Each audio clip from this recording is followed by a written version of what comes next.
Hello friends, स्वागत है आपको अपने यूट्यूब चैनल एसडी एजुकेशन पे। आज हम बात करेंगे बाल विकास तथा बाल विकास के सिद्धांत के बारे में। ये जो टॉपिक है ये C TET, UP TET, S TET, K V S, N V S और डी ट्रिपल एस बी जैसे जो टीचिंग के जो एग्ज़ाम होते हैं उसके लिए मोस्ट इंपॉर्टेंट टॉपिक है। तो चलिए शुरू करते हैं आज के इस टॉपिक के बारे में।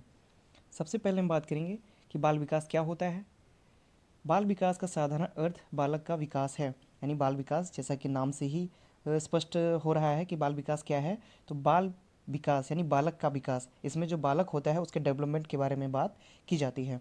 बालक के जन्म से लेकर किशोरावस्था के अंत तक उसमें होने वाले जैविक मनोवैज्ञानिक परिवर्तनों को सामूहिक रूप से बाल विकास कहा जाता है। यानी बालक जब जन्म लेता है तब से लेकर के उसके किशोरावस्था तक उसमें जो भी परिवर्तन होते हैं, चाहे वो जैविक हों, मनोवैज्ञानिक हों, शारीरिक परिवर्तन हों, मानसिक परिवर्तन हो, जितने भी परिवर्तन होते हैं इन सभी को बाल विकास के अंतर्गत रखा जाता है। ये सारे परिवर्तन बाल विकास के अंतर्गत आते हैं। ये परिवर्तन मुख्यतः शारीरिक, मानसिक, संज्ञानात्मक तथा भाषाई होते हैं। जैसा कि अभी मैंने बताया कि बाल विकास में होता क्या है कि जो बालक होता है उसका जब से जन्म होता है, जन्म से लेकर के किशोरावस्था तक उसमें जो चाहे शारीरिक परिवर्तन हो, मानसिक परिवर्तन हो, संज्ञानात्मक परिवर्तन हो या भाषाई परिवर्तन हो, इत्यादि जो परिवर्तन होते हैं ये बाल विकास, बालक के विकास के बारे में बताते हैं, चाइल्ड डेवलपमेंट के बारे में बताते हैं। अगले पॉइंट पे चलते हैं, बाल विकास की महत्वपूर्ण परिभाषाएं। यहाँ से ये मोस्ट इंपॉर्टेंट है, यहाँ से क्वेश्चन जरूर पूछे जाते हैं। इसमें होता क्या है कि कोई परिभाषा दे दी जाती है और पूछा जाता है कि ये किस मनोवैज्ञानिक ने परिभाषा दी है। तो ये मोस्ट इंपॉर्टेंट है, बाल विकास की महत्वपूर्ण परिभाषाएं। सबसे पहले बर्क के अनुसार, बर्क महोदय इन्होंने बाल विकास के बारे में क्या कहा है कि बाल विकास मनोविज्ञान की एक शाखा है जिसमें व्यक्ति की जन्म पूर्व अवस्था से यानी जन्म से पूर्व की अवस्था से परिपक्व अवस्था तक होने वाले सभी परिवर्तनों को स्पष्ट किया जाता है। बर्क महोदय ने ये बताया कि बाल विकास क्या है, मनोविज्ञान यानी साइकोलॉजी की एक शाखा है, एक ब्रांच के रूप में है, जिसमें व्यक्ति की जन्म से पूर्व का मतलब उसके जन्म होने से पहले यानी कि गर्भावस्था से लेकर के और उसके परिपक्वता अवस्था तक होने वाले जो भी उसमें परिवर्तन होते हैं, जो भी चेंजेस आते हैं, वो सभी बाल विकास के अंतर्गत आते हैं। ये बर्क महोदय ने बताया। अगले पॉइंट पे चलते हैं। अगले मनोवैज्ञानिक है क्रो एंड क्रो के अनुसार, इन्होंने क्या बताया कि बाल मनोविज्ञान वह मनोवैज्ञानिक अध्ययन है, यानी जो बाल मनोविज्ञान है वह वैज्ञानिक अध्ययन है जो व्यक्ति के विकास का अध्ययन गर्भकाल के प्रारंभ से किशोरावस्था की प्रारंभिक अवस्था तक करता है। यानी इन्होंने ये बताया कि जो बाल मनोविज्ञान है उसके अंतर्गत एक वैज्ञानिक अध्ययन किया जाता है जिसमें व्यक्ति के विकास का अध्ययन होता है और गर्भकाल के प्रारंभ से यानी गर्भावस्था के प्रारंभ से ही और किशोरावस्था की प्रारंभिक अवस्था यानी जो किशोरावस्था होती है जो कि 12 वर्ष से 18 वर्ष की आयु या 13 वर्ष की 18 वर्ष की आयु मानी जाती है, तो उसके पहले की जो प्रारंभिक अवस्था होती है तब तक का बाल विकास के अंतर्गत माना। ये किसने माना? क्रू एंड क्रू जी ने। नेक्स्ट पॉइंट पे चलते हैं। जेम्स ड्रेवर के अनुसार, जेम्स ड्रेवर महोदय ने क्या बताया कि बाल मनोविज्ञान मनोविज्ञान की वह शाखा है जिसमें जन्म से परिपक्वता अवस्था तक विकसित हो रहे मानव का अध्ययन किया जाता है। मोस्टली ये कहा जा सकता है कि जो जेम्स ड्रेवर जी हैं इन्होंने भी यही बताया कि जो बाल मनोविज्ञान है वो मनोविज्ञान यानी साइकोलॉजी की वह शाखा है जिसमें जन्म से परिपक्वता अवस्था तक यानी बच्चे का जब से जन्म होता है तब से लेकर के वह परिपक्वता अवस्था यानी किशोरावस्था तक जो विकसित हो रहे हैं उसके जितने भी मानव के जितने भी लक्षण हैं, जो भी उसमें चेंजेस आ रहे हैं, जो भी उसमें बदलाव आ रहे हैं, इन सभी का जो अध्ययन किया जाता है वही बाल मनोविज्ञान या बाल विकास कहलाता है। ये जेम्स ड्रेवर महोदय ने बताया। अगले पॉइंट पे हम चलेंगे। अगला पॉइंट है आइजेंक के अनुसार, ये भी एक मनोवैज्ञानिक है, इन्होंने क्या बताया कि बाल मनोविज्ञान का संबंध बालक में मनोवैज्ञानिक प्रक्रियाओं के विकास से है। यानी बाल मनोविज्ञान जो होता है उसका संबंध बालक में जो भी मनोवैज्ञानिक प्रक्रियाएं होती हैं उनके विकास से होता है। इसमें गर्भकालीन अवस्था यानी इसमें कौन कौन सी अवस्थाएं होती हैं, तो इसमें गर्भकालीन अवस्था, जन्म अवस्था यानी जब बच्चे का जन्म होता है, शैशवावस्था जो शैशवावस्था होती है, जन्म से 2 वर्ष की जो अवस्था होती है, फिर बाल्यावस्था यानी कि 2 से 6 वर्ष या 12 वर्ष की जो अवस्था होती है, किशोरावस्था 12 वर्ष से 18 वर्ष की जो अवस्था होती है, और परिपक्वता अवस्था तक के बालक की मनोवैज्ञानिक विकास प्रक्रियाओं का अध्ययन किया जाता है। इन्होंने ये बताया कि बाल मनोविज्ञान वह है जिसमें बालक के विभिन्न अवस्थाओं के बारे में और उसके उन अवस्थाओं में हो रहे परिवर्तनों के बारे में अध्ययन किया जाता है, उसके मनोवैज्ञानिक विकास की प्रक्रियाओं का अध्ययन किया जाता है। यही बाल मनोविज्ञान या बाल विकास कहा जाता है। ये आइजेंक महोदय ने बताया। अगले पॉइंट पर चलते हैं, बाल विकास के सिद्धांत यहाँ से भी क्वेश्चन पूछे जाते हैं, ये भी मोस्ट इंपॉर्टेंट टॉपिक है, यहाँ से भी क्वेश्चन पूछे जाते हैं। बाल विकास के सिद्धांत क्या हैं? सबसे पहला निरंतरता का सिद्धांत। निरंतरता यानी कि कॉन्टिन्यूटली, यानी कि निरंतर, नाम से ही स्पष्ट हो रहा है निरंतर। तो वृद्धि तथा विकास की प्रक्रिया निरंतर चलती रहती है, कभी यह मंद गति से चलती है तो कभी तीव्र गति से। इस सिद्धांत को निरंतरता का सिद्धांत कहते हैं। यानी इस सिद्धांत के अंतर्गत यह कहा जाता है कि जो विकास की प्रक्रिया, वृद्धि या विकास की जो प्रक्रिया होती है वो निरंतर चलती रहती है। वह कभी धीरे होती है, कभी वो तेज हो जाती है, कभी मंद गति से होती है, कभी वो तीव्र गति से होती है। तो उसमें मतलब निरंतरता बनी रहती है, रुकता नहीं है, निरंतरता बनी रहती है, वह रुकेगा नहीं, लेकिन हाँ धीरे और तीव्र गति हो सकती है। इसी सिद्धांत को निरंतरता का सिद्धांत कहते हैं। अगले पॉइंट पे बात, अगला सिद्धांत है व्यक्तिक विभिन्नता का सिद्धांत। एक समान आयु के बालकों में भी परस्पर भिन्नता दिखाई पड़ती है। मतलब दो बालक अगर हैं तो उन दोनों बालकों में कोई ना कोई भिन्नता दिखाई पड़ेगी। जो लक्षण उसमें होंगे, एक बालक में होंगे, वो लक्षण दूसरे बालक में नहीं होंगे, तो उसमें परस्पर भिन्नता दिखाई पड़ेगी। अगर उन लोगों की आयु भी समान है फिर भी उनमें परस्पर भिन्नता ही दिखाई पड़ती है।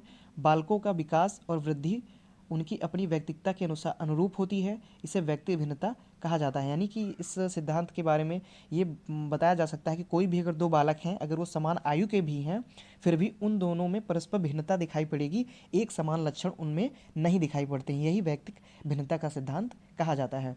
अगले पॉइंट पे बात करते हैं। अगला सिद्धांत है विकास की दिशा का सिद्धांत। यह सिद्धांत विकास की दिशा को निश्चित करता है। यानी यह सिद्धांत यह बताता है कि विकास किस दिशा में हो रहा है। शिशु का शारीरिक विकास सिद्धांत विकास की एक दिशा को निश्चित करता है। शिशु का शारीरिक विकास सिर से पैरों की ओर होता है। यानी कि जो शिशु होता है उसका विकास कहाँ से शुरू होता है? सिर से पैर की ओर शुरू होता है। मनोवैज्ञानिकों ने इस विकास को मस्तकोद्मुखी सिद्धांत या मस्तकोद्मुखी विकास कहा है। इसे सिफेलोकोडल भी कहा जाता है। यानी मस्तकाधुमुखी जो ये सिद्धांत होता है या जो ये विकास होता है, इसे सिफेलोकोडल भी कहा जाता है। अतः हम कह सकते हैं कि शिशु के शरीर का विकास, फिर धड़ का विकास, यानी कि अतः हम कह सकते हैं कि पहले क्या होता है? शिशु के शरीर का विकास होता है, फिर धड़ का विकास होता है, और इसके बाद हाथ एवं पैर का विकास होता है। यानी कि मस्तकाधुमुखी सिद्धांत में क्या कहा जाता है कि सबसे पहले, नाम से मस्तकाधुमुखी यानी कि मस्तक, सबसे पहले मस्तिष्क का विकास होता है। मस्तिष्क के विकास के बाद धड़ का विकास होता है, और धड़ के विकास के बाद इसके बाद हाथ एवं पैर का विकास होता है। ठीक है, यानी कि विकास का जो सिद्धांत है, जिसे मस्तकाधुमुखी का सिद्धांत कहा जाता है, इसमें सबसे पहले क्या होता है कि जो बालक होता है उसका विकास सिर से पैर की ओर होता है। सबसे पहले सिर का विकास होगा, फिर धड़ का विकास होगा, इसके बाद हाथ एवं पैर का विकास होगा। ठीक है, तो नेक्स्ट पॉइंट पे अब चलते हैं। अगला पॉइंट है साम्यता विकास क्रम, यानी साम्यता विकास का क्रम का सिद्धांत।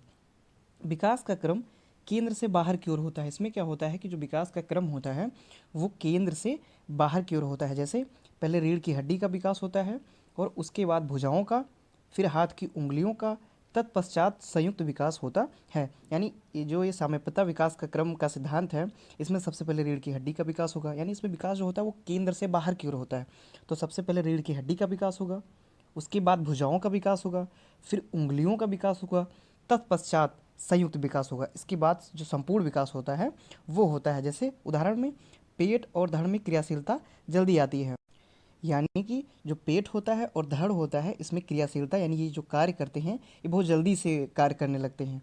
ठीक है, नेक्स्ट पॉइंट पे चलते हैं। अगला पॉइंट है एकीकरण का सिद्धांत, यानी एकीकरण का सिद्धांत। इस सिद्धांत के अनुसार बालक अपने संपूर्ण अंग को और फिर अंग के भागों को चलाना सीखता है। यानी इस एकीकरण के सिद्धांत का मतलब क्या है कि बालक सबसे पहले अपने संपूर्ण अंग को, यानी कि पूरे अपने अंग को संचालित करता है, उसको चलाना सीखता है, और फिर अंग के एक भाग को चलाना सीखता है।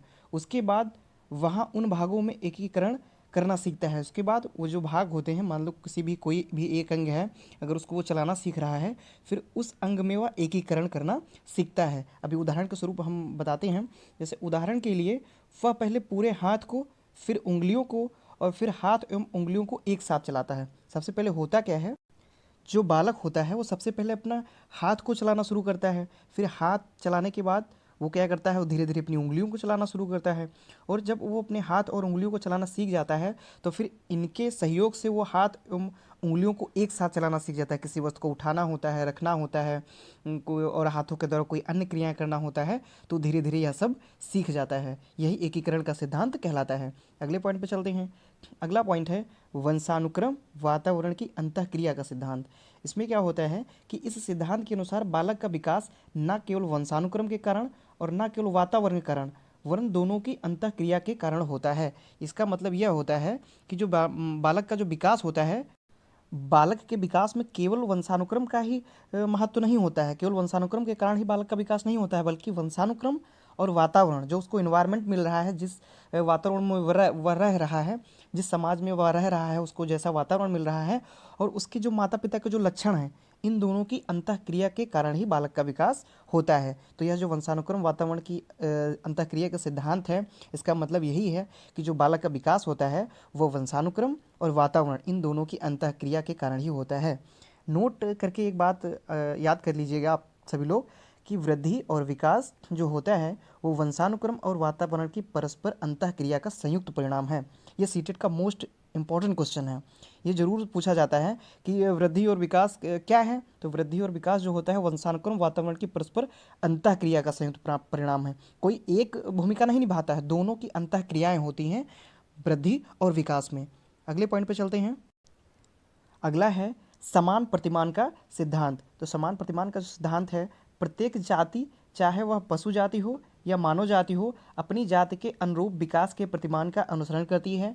उदाहरण के लिए संसार के प्रत्येक भाग में मानव जाति के जो शिशु का विकास का प्रतिमान एक ही है और उसमें किसी भी प्रकार का अंतर होना संभव नहीं है। समान प्रतिमान का सिद्धांत का मतलब यह है, साधारण शब्दों में अगर हम समझें, आसान भाषा में, कि जो भी मानव जाति हैं या पशु जाति हैं उनका जो विकास होता है वो अपने ही जाति के अनुरूप होता है। जो मानव जाति है अगर उसमें बालक का जो विकास होगा वो मानव जाति के हिसाब से ही होगा, और अगर कोई अन्य जाति पशु जाति है या किसी भी प्रकार का कोई अन्य उदाहरण ले लीजिए, तो उनमें जो विकास होता है वो अपने हिसाब से होता है। यानी समान प्रतिमान का सिद्धांत का कहने का मतलब यह है कि अगर मानव है तो वह मानव का जो अगर बालक है तो वह उसी मानव के हिसाब से ही उसमें विकास होगा। अगर किसी पशु का बालक है तो वह पशु के हिसाब से उसमें विकास होगा। यही समान प्रतिमान का सिद्धांत कहलाता है। यानी वो अपने ही जो पूर्वज होंगे उन्हीं के अनुसार, उन्हीं के समान वह विकास को प्रदर्शित करेगा।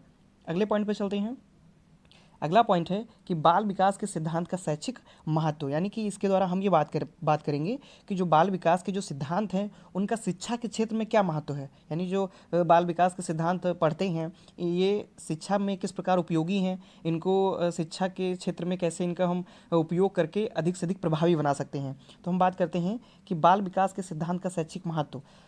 पहला पॉइंट है शिक्षक बालक की योग्यता, क्षमता, वृद्धि, ज्ञान आदि को जान पाता है। यानी अगर अगर एक कोई शिक्षक है तो बाल विकास के सिद्धांत का उपयोग करके वह बालक की योग्यताओं को, बालक की क्षमताओं को, उसकी वृद्धि, ज्ञान आदि के बारे में जान पाता है। नेक्स्ट पॉइंट की बात करें तो शिक्षक बालक के विकास में सामंजस्य बनाने की प्रेरणा देता है। यानी कि बाल विकास सिद्धांत के द्वारा जो शिक्षक होता है वो बालक के विकास में सामंजस्य बनाने की प्रेरणा देता है। यानी कि विकास कैसे करना है, विकास कैसे हो रहा है, अच्छा विकास कैसे कर सकते हैं, इत्यादि के बारे में वो सामंजस्य स्थापित करता है। अगले पॉइंट पे अगर हम बात करते हैं, तीसरा पॉइंट है शिक्षक बालकों के लिए उपयुक्त वातावरण का निर्माण करता है। यानी कि बाल विकास सिद्धांत के द्वारा जो शिक्षक होता है वो जान सकता है कि उचित या अनुचित विकास के लिए कौन सा वातावरण सही है, बालक का विकास करने के लिए कौन सा वातावरण अच्छा है, कौन सा नहीं है, इत्यादि के बारे में शिक्षक जानकारी प्राप्त करता है और इसी के द्वारा बालक के लिए उपयुक्त वातावरण का निर्माण करता है। यानी कि अगर अच्छा वातावरण बालक को प्रदान करेंगे तो बालक का विकास अच्छा होगा। तो जो शिक्षक होता है वो उसी प्रकार का वातावरण उपस्थित कराने की प्रेरणा करता रहता है। नेक्स्ट पॉइंट की बात अगर हम करते हैं, अगले सिद्धांत की बात करते हैं।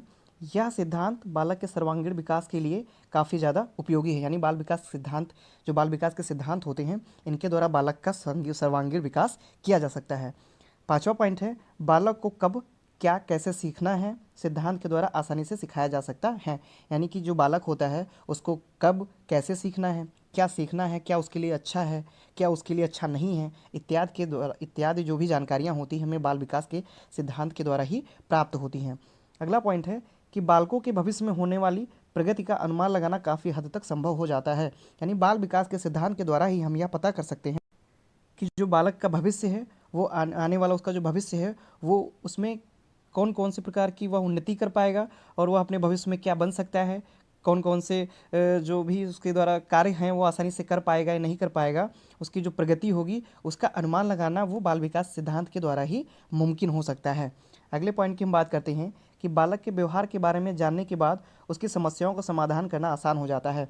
यानी कि मान लीजिए कोई भी बालक है, अगर वो बालक में किसी प्रकार की समस्या है, वह ज़्यादा हंसता नहीं है, किसी से बातचीत नहीं करता है, किसी से मिलता नहीं है, चुपचाप एकांत रहता है, गुमसुम रहता है, तो इत्यादि जो उसकी समस्याएं होती हैं, वो किसी से मिल नहीं पा रहा है, ठीक से बात नहीं कर पा रहा है, तो ये जो भी उसकी समस्याएं हैं इत्यादि के बारे में बाल विकास के सिद्धांत के द्वारा ही हमको पता चलती हैं और इनका समाधान करना आसान हो जाता है। यह बाल विकास सिद्धांत जो होता है वह इन सभी पॉइंट्स के द्वारा ही शैक्षिक महत्व में अपनी महत्वपूर्ण भूमिका निभाता है। तो ये था आज का हमारा सेशंस। आशा करता हूँ आपको वीडियो पसंद आई होगी। यह जो सेशंस है ये सीटेट के लिए मोस्ट इंपॉर्टेंट है। अगर यह वीडियो आपको पसंद आई है तो प्लीज़ वीडियो को लाइक करें और हमारे चैनल को सब्सक्राइब करें। धन्यवाद।